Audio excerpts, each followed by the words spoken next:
Assalamualaikum warahmatullahi wabarakatuh. Selamat pagi siswa-siswa Ibu kelas 11. Salam sejahtera untuk kita semua. Semoga kita selalu dalam keadaan sehat walafiat, dijauhkan dari segala penyakit, terutama yang sekarang sedang beredar virus corona. Oke, kita langsung ke materi pembukaan dan apersepsinya tadi ada di Edmodo kalian ya. Sekarang kita masuk ke materi selanjutnya. Materi selanjutnya adalah karya ilmiah. Kalau kalian lihat di modul di buku kalian, karya ilmiah. Sebentar. Nah, oke.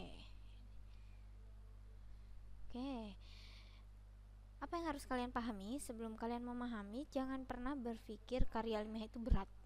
Karya ilmiah itu membosankan. Karya ilmiah itu hanya dibuat sama mahasiswa. Ada saya mahasiswa, saya nanti nggak mahasiswa, jadi tidak buat karya ilmiah.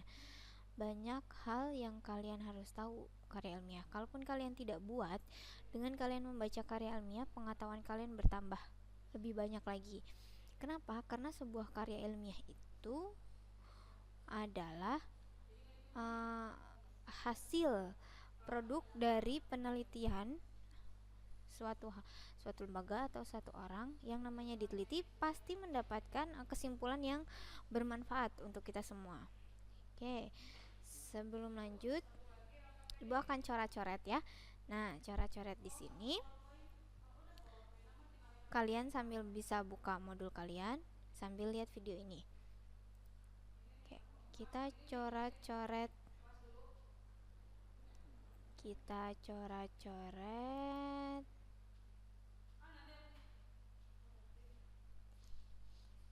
Kita coret-coret ya. Oke.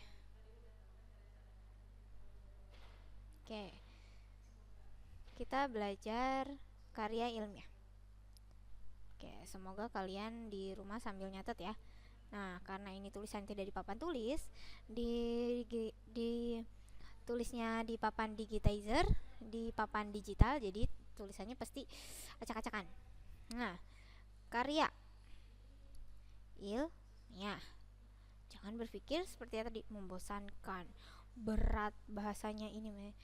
Kita akan coba pelan-pelan, namanya juga belajar. Oke. Karya, produk, hasil. Ya. Ilmiah, fakta, penelitian. Oke. Berarti karya ilmiah itu suatu produk, suatu karya, suatu produk hasil berdasarkan fakta penelitian seseorang atau penelitian lembaga atau penelitian kelompok. Oke, yang namanya fakta sudah pasti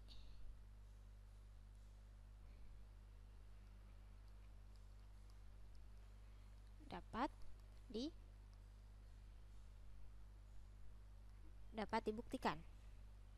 Oke, sejauh ini pemahaman kecil tentang apa itu karya ilmiah. Sederhananya adalah sebuah produk hasil penelitian, berarti di dalamnya ada fakta dan fakta itu dapat dibuktikan. Oke, selanjutnya. Oke, kita hapus. Di catatan kalian jangan dihapus ya. Nah, oke.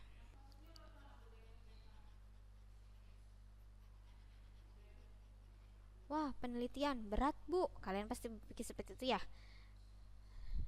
Nah, oke.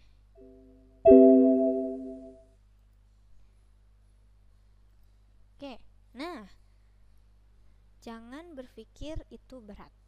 Nah, penelitian itu bisa sesederhana kalian meneliti kenapa orang kecanduan main game ya, kenapa orang kecanduan nonton sinetron. Nah, itu bisa kalian teliti dengan cara kalian wawancara. Nah, itu tuh sudah merupakan penelitian. Oke, kalian baca di sini. Kalian bisa baca ya, karya ilmiah disusun secara sistematis, logis, menyajikan masalah objektif, dan arti katanya pun sudah ibu cantumkan. Ada faktual. Faktual itu apa? Logis itu apa? Objektif itu apa? Sistematis apa? Subjektif apa? Nah, Jenis karya ilmiah itu kan banyak, ada makalah, artikel ilmiah, jurnal ilmiah, skripsi, tesis. Kalau yang kelas IPA mungkin ada jurnal penelitian kimia, itu termasuk karya ilmiah ya. Sesuatu yang berdasarkan penelitian, mengandung fakta, bukan subjektif tapi objektif, dia bisa dikatakan sebagai karya ilmiah. Oke. Ibu ada contohnya, kalau kalian masuk ke mesin pencari di Google, kalian masukkan karya ilmiah, pasti keluar banyak ya. Kebanyakan pasti adalah mahasiswa. Karena apa? Karena selama ini jarang ada sekolah SMA yang mewajibkan siswanya untuk bikin karya ilmiah dan diposting gitu ya. Jadi otomatis akan banyak yang membaca gitu ya. Oke. Hal terpenting yang harus kalian pelajari sebenarnya dari karya ilmiah adalah sistematika, urutan pembuatan karya ilmiah. Nah, jangan disamakan, kok karya ilmiah yang dari Bu Eka seperti ini, kenapa karya ilmiah laporan jurnal ilmiah dari kimia beda lagi. Karena sistematika penulisan karya ilmiah yang ibu sajikan ini hanya secara umum gitu. Sebenarnya beda-beda tergantung tujuan yang akan dicapai di karya ilmiah tadi. Nah, seperti itu ya. Oke. Ini ada halaman judul. Ini ada contohnya, ada daftar isi. Ibu lebih ke bagian sini. Ada latar belakang sama rumusan masalah. Oke, kita coret-coret lagi.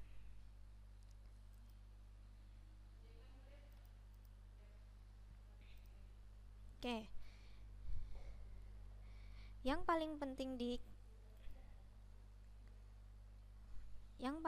di karya ilmiah pasti akan ada latar belakang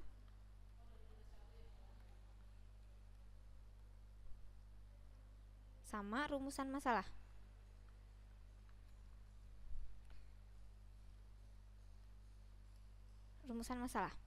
Nah, dua hal ini pokok utama dalam karya ilmiah. Selain sudah pasti ada judul ya, karena dari judul kan kita akan tahu latar belakangnya mau seperti apa, rumusan masalahnya seperti apa. Oke, kita ke latar belakang dulu. Kita hapus dulu yang rumusan masalah. Oke, latar belakang. Setelah kalian mengambil judul, contoh judul yang paling kekinian apa ya? Oh, ini PJJ. Oke. Pengaruh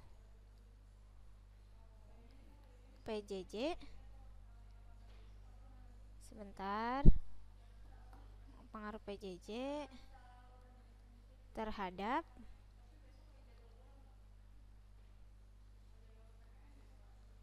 kedisiplinan siswa kelas 11 tahun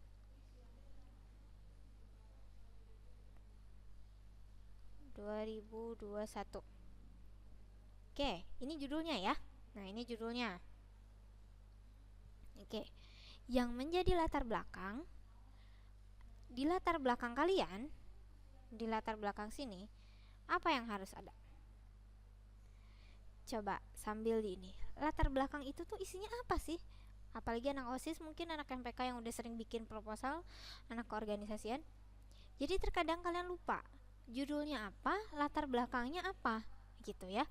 Seperti contoh di proposal, minta proposal kegiatan. Ya, misalnya proposalnya proposal kegiatan.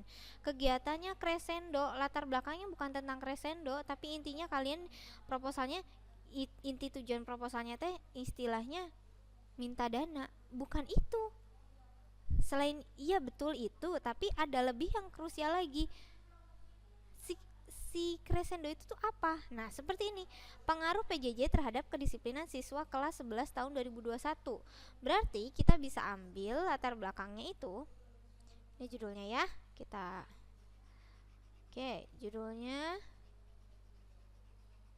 jadi di latar belakang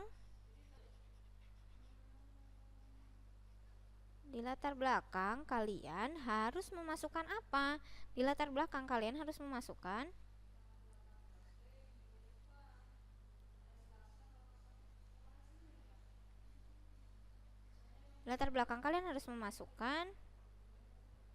satu, fenomenanya. Nah, fenomena PJJ itu kayak gimana sekarang tuh? Wah, kata si ini gini, kata ahli ini gini. Nah, itu fenomena yang sekarang terjadi. Nah, fenomenanya apa? Fenomena. Yang kedua, ada fakta yang membuat kalian mau melakukan penelitian. Ada fenomena nih, PJJ mempengaruhi kedisiplinan siswa. Bener gak sih? Nah, wah sekolah gini. Orang tua, saya nggak sanggup kalau saya harus merhatiin anak. Nah, udahlah anak mas sekolah aja tetap muka. Itu fenomenanya, ya kan? Orang tua minta anak untuk tetap muka, sekolah tidak bisa tetap muka karena sekolah punya peraturan yang kita ikutin, aturan dari dinasnya, betul ya?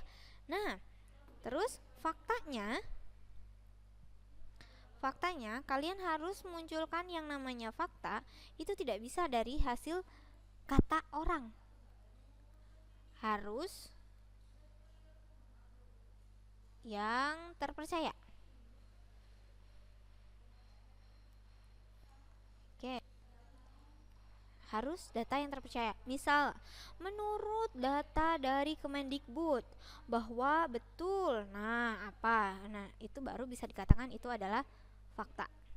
Yang ketiga, yang utama, selain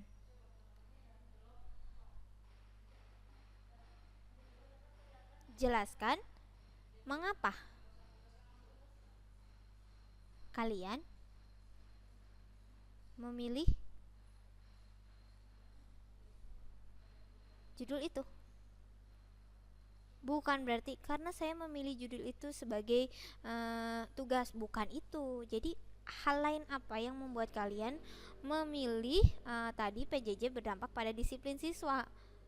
Nah, menurut pandangan pribadi kalau yang ini. Jadi isinya adalah tujuan kalian. Oke. Pasti pusing ya? Pusing karena sebenarnya karya ilmiah lebih cocoknya kalau kita tatap muka. Makanya di sini nanti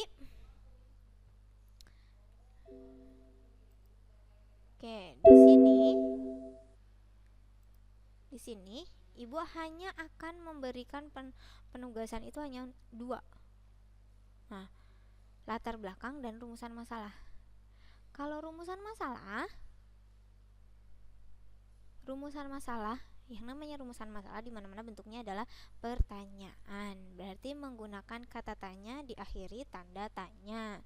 Nah, itu aja 2 hal itu yang kita bahas. Selebihnya yang tujuan sampai ke bawah. Semoga kita bisa segera tatap muka, ataupun kalaupun kelas 3 nanti ibu bantu kalau kalian ada tugas akhir karya ilmiah. Oke. Paling penting lagi dari karya ilmiah adalah daftar pustaka. Kenapa daftar pustaka? Seperti tadi, karya ilmiah itu hasil penelitian, entah itu seseorang, kelompok, lembaga. Nah, berarti mereka sudah meneliti, mereka sudah jadikan buku, mereka sudah jadikan jurnal, dipublish, diterbitkan. Nah, kita mau meneliti hal yang sama, kita harus ada acuannya. Nah, itulah gunanya daftar pustaka. Jadi, karya ilmiah belajar kita tidak mencuri ilmu orang lain, karena mencuri ilmu orang lain adalah tanda kecil dari nanti besarnya jadi korupsi. Oke, ini ada unsur-unsurnya, ini jelas ada contohnya. Ari Kuntos, ini harusnya Suharsimi 1993. Ini sebenarnya artinya adalah namanya Suharsimi Ari Kunto. Namanya dibalik pakai koma, titik, tahun, titik, judul, titik, kota di mana diterbitkan, dan penerbitnya. Kalau namanya 3, Brata Nugraha Trisno. Nama aslinya adalah Nugraha Trisno Brata. Jadi nama terakhir dikedepankan. Ini kalau dia penulisnya 2. yang dibalik yang awal aja. Ini nama aslinya Gillian Brown and George Yule. Kalau ini dari lembaga seperti ini. Nah, semoga kalian tidak mengerti, jadi kalian bisa langsung WA ke ibu, japri ke ibu. Jadi hal pokok yang paling ibu tekankan di karya ilmiah adalah judul, latar belakang, daftar pustaka. Yang terakhir, 4 adalah yang paling penting dari semuanya karena kalian akan mengalaminya, literasi. Oke. Tugas ada 2, ada pengetahuan, ada keterampilan. Pengetahuannya kalian akan menjawab beberapa pertanyaan tentang karya ilmiah. Pertanyaan ini akan berbentuk tipe-tipe soal AKM. Keterampilannya akan ada 2. Jadi keterampilannya itu membuat rancangan ilmiah berbentuk tulisan, formatnya seperti ini, dan berbentuk presentasi. Kalian harus mempresentasikan, jadi kalian seolah-olah kalian mempresentasikan itu di depan ibu. Jadi kalian bisa lisan, misalnya contoh gini, nama saya Eka Purnamasari, kelas berapa, nomor absen berapa. Saya akan meneliti dengan judul misalnya seperti tadi, pengaruh PJJ, pembelajaran jarak jauh terhadap kedisiplinan siswa kelas 11 SMA Negeri 6 Kota Bandung tahun 2021. Latar belakangnya kalian ungkapkan, alasan kalian, fenomenanya. Nah, terus rumusan masalahnya apa? Menggunakan tanda tanya. Nah, kenapa sudah tulisan harus bentuk presentasi pula gitu ya? Karena ibu akan mengukur tingkat literasi kalian di video. Kalau ini kalau kalian ada kesulitan yang Bu susah untuk mengirimkan video di Edmodo, susah untuk di YouTube, tolong hubungi ibu dulu, baru nanti ibu akan memberikan keleluasaan boleh diganti dengan apa, voice note kah atau apa, atau nanti ibu video call kah, atau nanti kita jadwalkan untuk Vicon kah ya. Jadi jangan langsung kalian beranggapan aku gak usah ngerjain. Nah, oke, ingat sekali lagi, semester 2 itu semester yang sangat pendek sekali. Jadi mohon dengan sangat, kalau kalian mau mendapatkan hasil yang baik, berproseslah dengan baik. Jangan pernah kalian menyepelekan satu pelajaran, apapun itu. Ya, dan jangan menganggap enteng. Komunikasi yang baik akan menghasilkan sesuatu yang baik. Proses yang baik akan menghasilkan nilai yang memuaskan. Seperti itu. Terima kasih. Assalamualaikum warahmatullahi wabarakatuh. Sekali lagi, kalau kalian tidak mengerti, silakan hubungi ibu di WA, boleh di kolom komentar Edmodo.